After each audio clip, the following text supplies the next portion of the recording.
Hello, welcome to Pickle's Garage. Today we're going to be replacing the alternator. I really want to show what it sounded like before I started taking it apart, but naturally the battery died and it hasn't been charging very well. So unfortunately I'm just going to go ahead and yank it, but essentially what it was doing is it'll just make this really high-pitched sort of like screeching sound.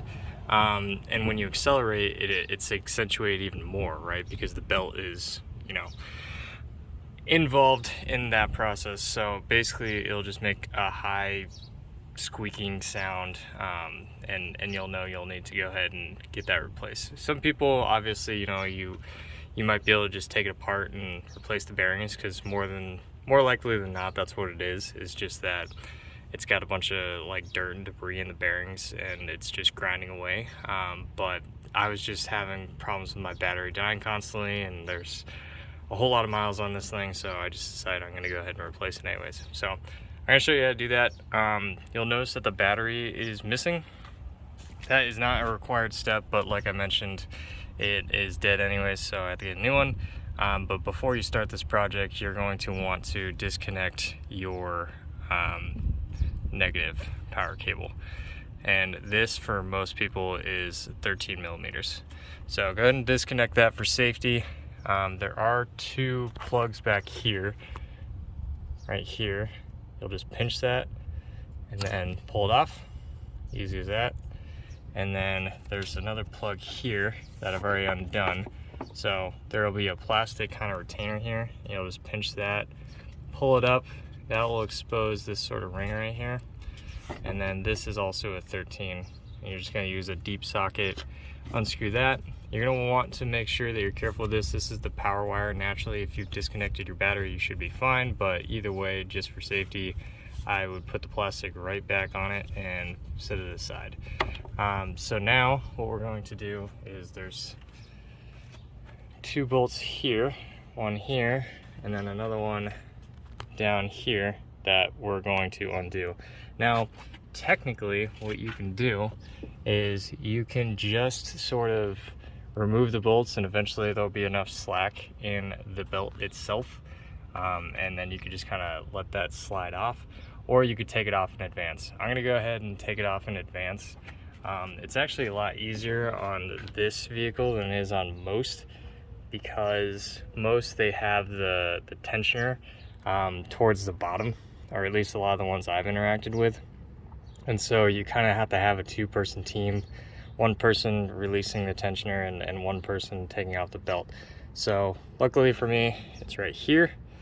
You're going to be able to use just like a breaker bar like this without a socket, and you'll see that there's actually a square peg down in here, and you're going to go ahead and rotate that away from the belt, and then that'll give you enough slack to take that off. So I'm gonna go ahead and do that real quick, and then we'll circle back. So there you go, just like I said, it just goes right into the square there, and you're just gonna rotate it down, and that will take enough tension off for you to use your other hand and take the belt off. So now we're gonna leave the belt right here. We're not gonna worry about it too much. We're just gonna go ahead and take off the other bolts. A lot of these will get very corroded over time, and so in any and all cases where you're going to be taking off a decent sized bolt that's probably been sitting for long, I would always use a breaker bar. That way you're not going to worry about damaging your wrenches or anything like that. I might even throw some WD-40 on it just to make it a little easier on myself, but I do want to remind you guys of that tip, that a breaker bar is infinitely valuable, so go ahead and pick one up.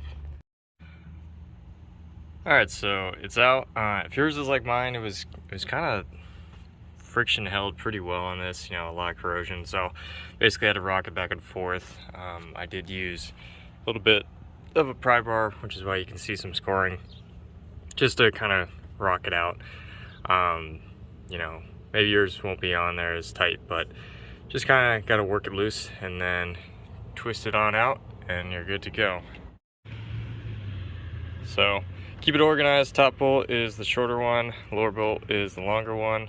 I got my new one here from Rock Auto. Once again, getting a lot of my stuff from them lately.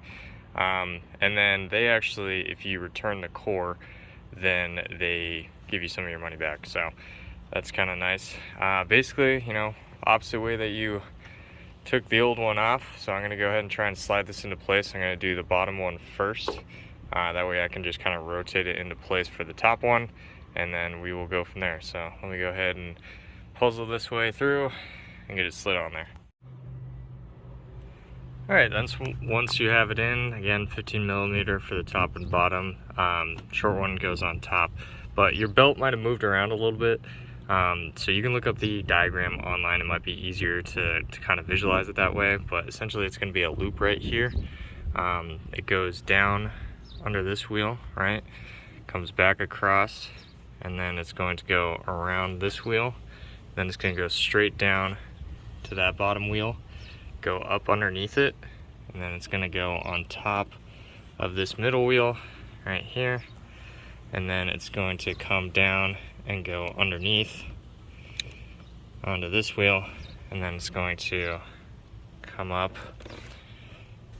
onto the tensioner and then form a loop. Once again, might be kind of hard to see from here, so it might be easier to get a diagram, but that's loosely how it goes. So once again, just kind of put this 1/2" drive in here, push down. That'll give you enough space for the tensioner here to go ahead and pop it back on. Then from here, you just have to do the opposite what you did to take it off. So you're gonna go ahead and put this power wire back on here. You're gonna go ahead and plug this back on to the back of it, and then you're going to reconnect or replace your battery, and you're good to go. So that is it. Thank you very much for watching, and have a great day.